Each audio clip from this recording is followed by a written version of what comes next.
Good morning, Glengarry Gators. It's Mrs. Locke, and I'm here to read you the next part of The One and Only Bob. I have a special visitor, special guest in the background. That's Ransom Brown. Romeo is actually still sleeping, but he may make a special appearance, and Baby Rex is also sleeping, so we'll see what happens, okay? So our next part, marriage. Ivan and Kenyani are a lot like George and Sarah, as far as I can tell. They grumble, they cuddle, they help each other, they tease each other. Sometimes it looks pretty nice. Still and all, when I smell love, I almost always smell worry. Seems like they're tangled together so tightly, they'll never unravel. There's a reason I avoid all that mushy stuff. One big difference I have noticed between the two couples: Ivan and Kenyani enjoy eating bugs off each other. George and Sarah, not so much. Next part, tiny but tough. Ivan always seems like nothing scares him, not even Kenyani, who scares the heck out of me. On the outside, I suppose that's how I look too, tiny but tough. But inside, well, sometimes no matter how hard I try, I can't find that guy to save my life. It's like he's cowering in some corner of my heart. I hate it when that happens. I hate that I'm not the guy my friends think I am, the guy the world expects.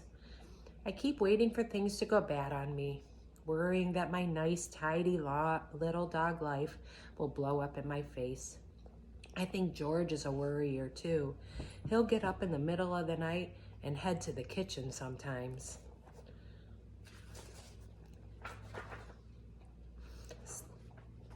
His old slipper scuffing on the wooden floor. I always hear him, always join him. When he opens the fridge, the light spills out like maple syrup on a hot pancake. Wonderful scents drift my way. Leftover meatloaf, stinky cheese, expired yogurt that someone might as well eat. And it seems like the dog is the safest bet. The smells rain around me, and yeah, my tongue starts hanging out, and I nudge George's PJ'd leg. "You can't sleep either, huh?" he'll say. Or maybe, "I can't tell if you have insomnia or just a very acute sense of smell." Both, actually. I wait. He usually makes himself a PB&J with banana, which is good with me because the crusts are where you really get that good, fun chew factor going. Now and then after we eat, we sit on the back porch and George scratches my ears, especially my right ear. It's my favorite. I understand his worry, I think. George works so hard. His wife was really sick for a long time, and he loves his daughter so, so much.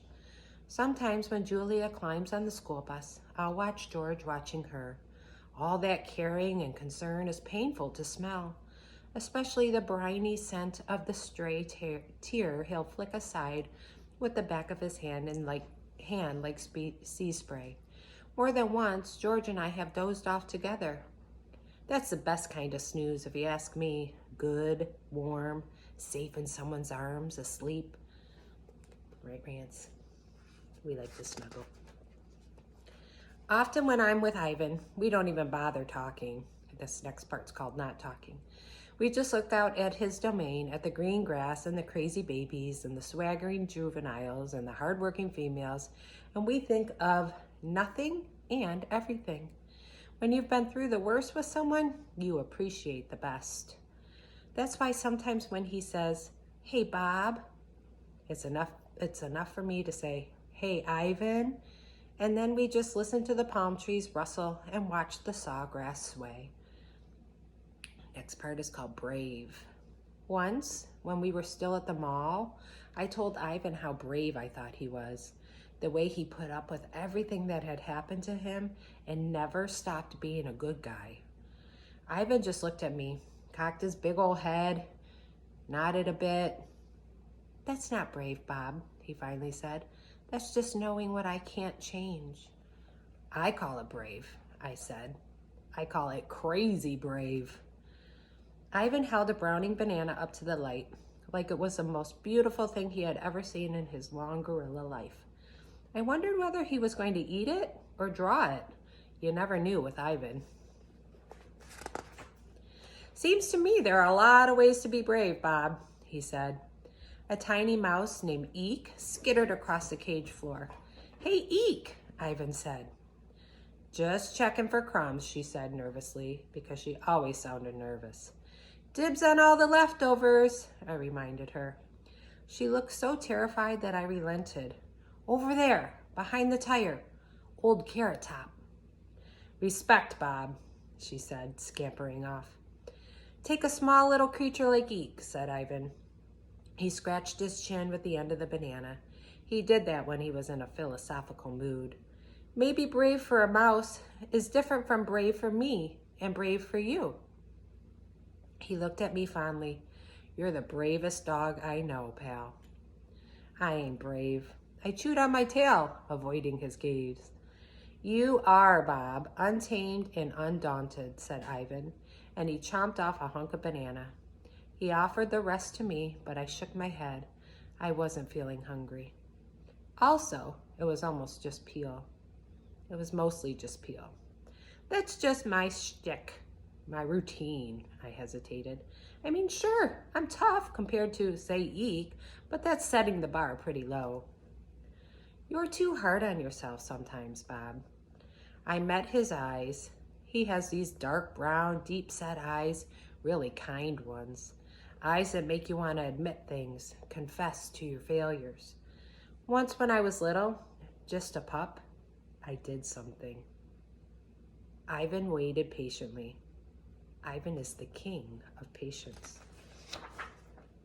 I felt myself dashing into a dead-end tunnel. I couldn't escape. I didn't want to go there, not even with Ivan. Never mind, I yawned. I do that when I'm anxious. I'm rambling.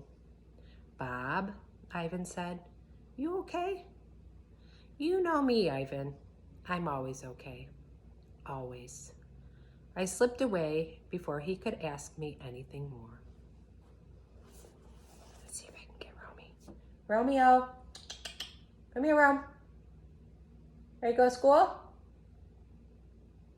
Want to go see your friends? Come on, Rome.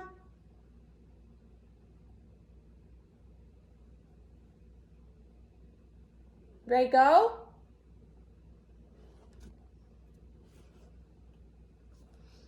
You coming? Sorry, guys. He's not ready.